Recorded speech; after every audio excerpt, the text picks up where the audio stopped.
নির্লজ্জের মতো আপনাদের দরজায় আমি আর ভোট চাইতে আসবো না।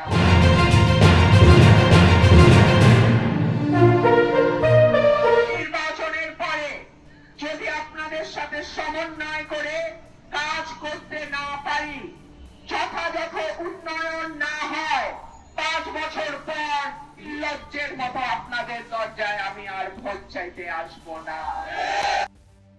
আমাদের দুর্ভাগ্য, এমপি আসে এমপি যায়, এমপির পরিবারের ভাগ্য পাল্টায়, 1400 কোটি টাকা ঋণও করে ফেলতে পারে, কিন্তু সাধারণ মানুষের ভাগ্য পাল্টায় না।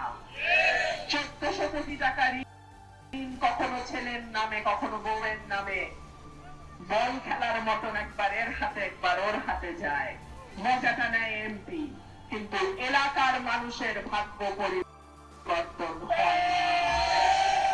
ইনশাআল্লাহ আমার ব্যবসাও নাই, আপনাদের 10 জনের দোয়ায় ঋণও নাই।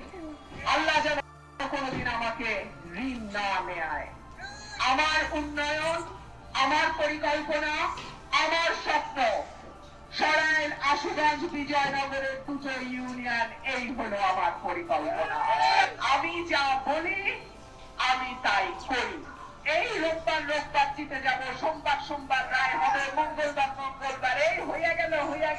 যা বলি, যতটুক বলি, বুঝাই বলি যে করতে পারবো। আর যেই কাজ করতে পারবো না, সেই কাজের কথা বলিও না, সেই কাজের কথা তুলি না। আগামী 12 আপনাদের ভোটে নির্বাচিত করে আমার প্রথম প্রতিশ্রুতি, ব্রাহ্মণবাড়িয়ার গ্যাস আগে ব্রাহ্মণবাড়িয়ার মানুষ পাবে, তারপরে এই গ্যাস বাংলাদেশের অন্য কোথাও যাবে।